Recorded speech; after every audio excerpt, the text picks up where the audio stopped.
Because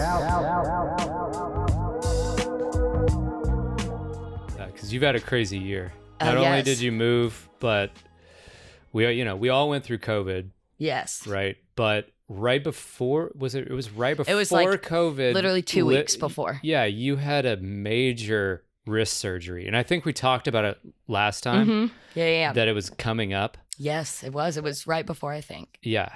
So, I mean, if you want to just go in on that. Yeah. Let's see what comes up. Sorry if y'all have listened to this part before. I had a bone disease that affected only my painting wrist, and it killed a very important bone in my wrist. And so the only surgery they told me was they have to take out that bone, or 3 bones at the bottom of my wrist, and they were going to shorten it, put a plate in it, and then it wouldn't bend at all. Mm-hmm. And I did some searching on the internet. Really suggest that for anyone with health problems. Google it, Reddit it, go into that, because it's hard to visit a ton of doctors I know. Oh yeah. Because it's expensive. And this doctor happened to be in Maryland that I found, and he's one of 2 in the world. And he did this crazy surgery where he pulled a piece of my knee and put it into my wrist and made a new bone for me. And so, yeah, he's done it like 50 times now. My wrist doesn't bend all the way, but it bends like a little. It bends a little bit. It bends a little bit. And being able to do that, I think it's changed my painting. And I don't know, I feel like it made me get more detailed, because I was doing smaller paintings and stuff like that. And my wrist can only do this. So it's kind of like, it's I don't know. I'm watching the change in my art is always interesting. But Right. I got to say that, I think your portraits have really leveled up. Thank you. And Thank you. You did all that while you were basically, for a time, painting with just your left hand. I was, because what the fuck? Yeah, I was losing it. I was losing it inside my house, and I made it like 3. And so the knee surgery too, the part was kind of hard because it blew up extra. I had to stay in the hospital. Swelling and stuff. Yeah, I had to stay in the hospital another day. And so that recovery almost was more painful than my wrist. My wrist has taken longer at this point but it's getting there. Mm-hmm. But so I was sitting in my house, and my dad left because he came and helped. Thank bless. And then when he left, I was like, "Hey, take some Purell. I think some shit's about to go down." And he was like, "Psh." And I was like, "Okay." And then he was like, "Oh, okay." So he left, and then 4 days later, we were all put into quarantine. Yeah. My doctors told me, "Don't see anybody. We don't know what this is." So then I couldn't have anybody come over that was planning on it to come and help take care of me.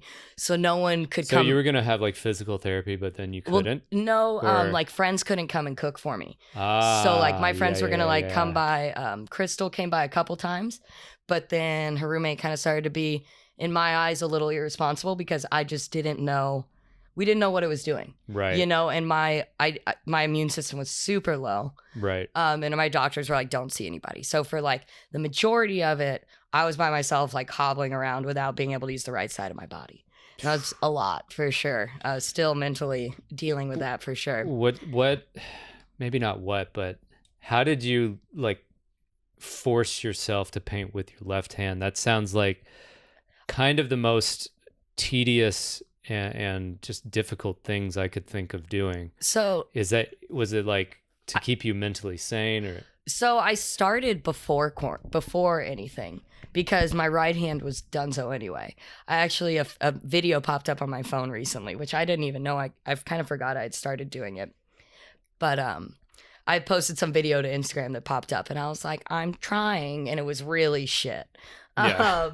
Well, I mean, you wouldn't expect. Yeah, exactly. And it's nice to see that, because I have progressed, and I still do it too. Yeah. When my wrist acts up or something, or if it's not, I'll just take my left hand and see what it does to the canvas. Mm-hmm. But yeah, I think it was to keep me sane. And yeah, I would go and just hobble over and have to have my legs straight. I'd be on the ground. And then just sketch in a really crappy thing and just keep trying it. And then slowly I would use my right hand for a little bit, but it was in a cast for months. So it would be in a cast and I'd be painting. But yeah, it's definitely interesting. And things that I've learned, or I did in my left-handed paintings, those big gestural strokes. Yeah. I have now brought over to these and my newer works. And it's cool because my work's always been really busy, but it's always nice to simplify it a bit. Yeah, yeah. You know, like busy work definitely. is amazing, but it's just something I've wanted to do. And with the left-handed stuff, I've now bring over some of those skills I learned with that, and just harnessing the left and right brain. I think is, or I don't know if each hand is connected different. Is it? I think it's like the right, supposedly the right hemisphere of your body Yeah. connects up to the left That's what I thought. It hemisphere of crosses. your Yeah. brain. And other than the eyes, which are Yeah. actually just a part of your brain, I just learned. Oh. Yeah, they're the only external part of your brain. I think that it splits like that. You know, Yeah, we're so it is neither of slightly us are scientists or Yeah. anything, but Well, I listen to some other podcasts. So once. yeah, yeah.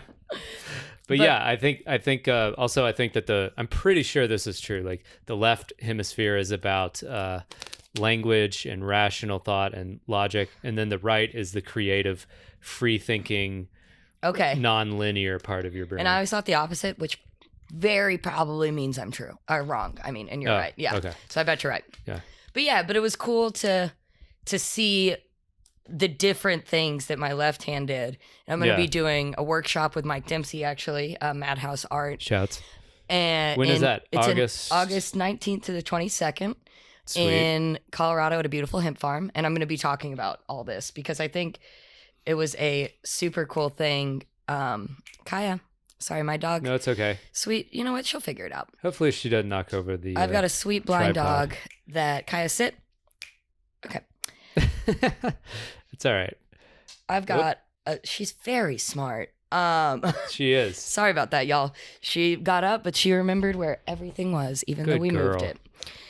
And so anyway, so I'll be talking about that, but I thought it was cool because it's interesting to see the progression through all the art. Like these pieces were the first abstract pieces. Yeah, I remember those. I don't know if you can show pictures on the Patreon. We can also put up just some pictures Yeah. in general. And it's just cool to see it transform, but I definitely noticed through the left-handed painting what I've taken with me from that. And as much as it sucks, I don't know, there's always lessons in something. There's going to be some, like, rainbows after rain. I mean, coming here, like, there's, of course, like, I feel like we all are kind of, not all, but a lot of people are getting, with a second round of COVID, I know a lot of people with, like, a second round of problems, which is Yeah, interesting, you know? But there's always rainbows after rain. And we always learn stuff from said experiences. So it's nice to look at what I learned last year and, like, even with all the crazy shit. What did you learn about yourself through, like, Oh, God. forcing yourself to paint left-handed and Oh gosh, man. You know, it reinforces that, I mean, just drive. I have a lot of drive to do this. yeah. And any time that I feel not driven and not like I'm doing enough, it's like, no, look at what I did. Yeah, yeah. And, you know, and I think there's milestones in all of our lives where that happens. This was a big one, but even little ones, like you can look back at yourself a little bit of time ago and be like, damn, look at what I did. That's Yeah, fucking cool. not bad. No matter where you're at in Yeah. life. And I think that's a important thing to recognize. And of course, like your troubles are an important thing to recognize. Like it's not like, oh, everything's great, everything's perfect, and just whitewash over that. Right. It's like, no, that fucking sucked. But also, Shouts to that, because if you didn't have that, where would you be?